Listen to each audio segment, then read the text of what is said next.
So this is a Studiomaster Diamond 8.2 mixer.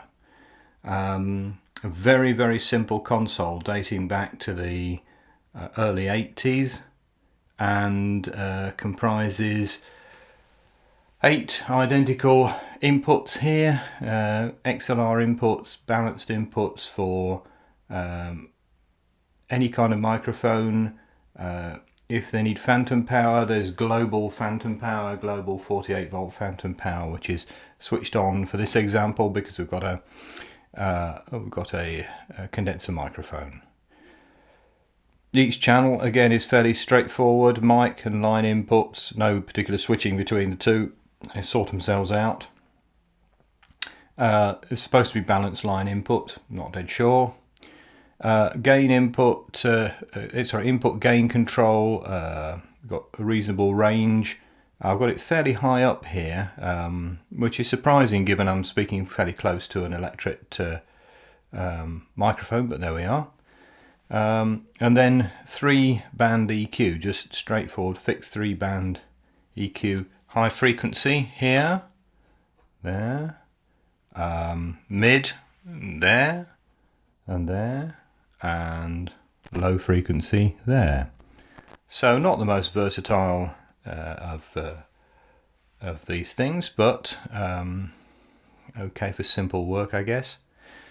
Sends to auxiliaries, so auxiliary 1's post fade, auxiliaries 2's pre-fade. Again, these are fixed assignments, and the sends here can be adjusted, and they go out here.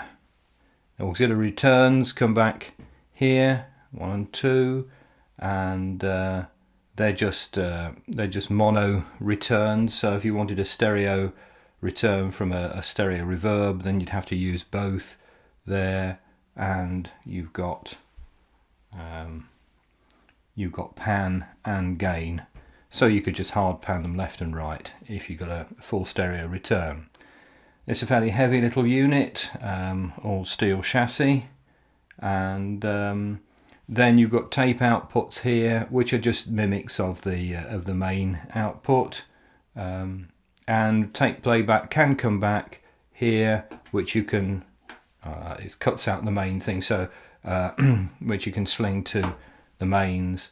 Again, if you've got a small in the days gone by, if you've got a small gig of some sort, you could just simply switch it to playback for interval music or the like.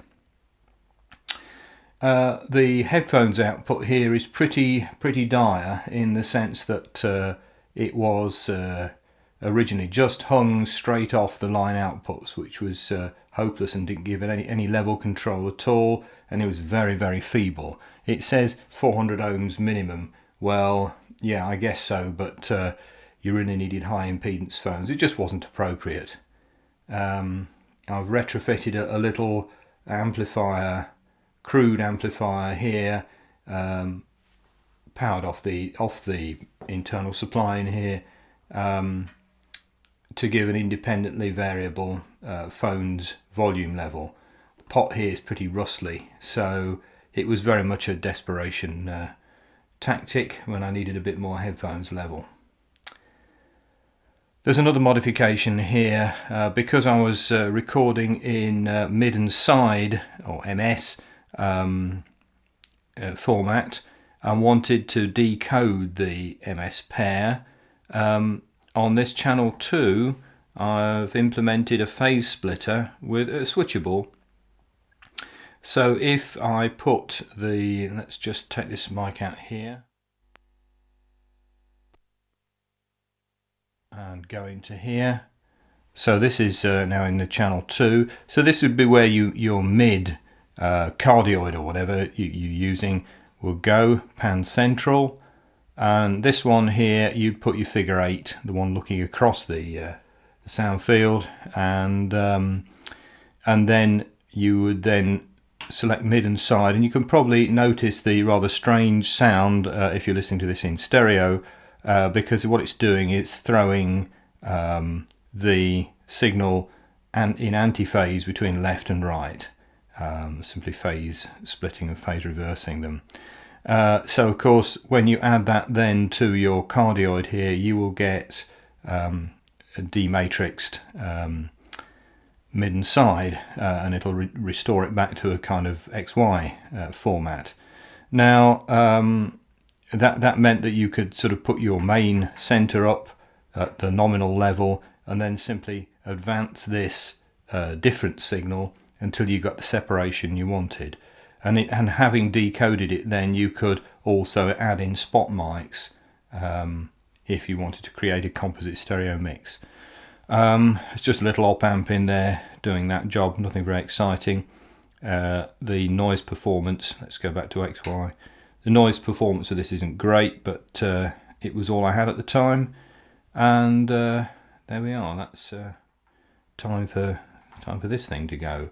I did replace the faders with better quality faders. I think these are Alps faders, so although they're not particularly long throw, they are very smooth, so that's kind of its one claim to fame, because the original faders were very, very stiff and unpleasant.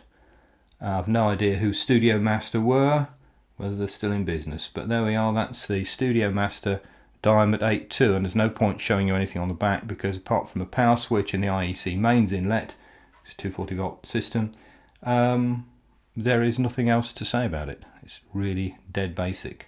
I did various orchestral and classical recordings, small outfit recordings with this, straight to DAT, back as they say in the day. There we are.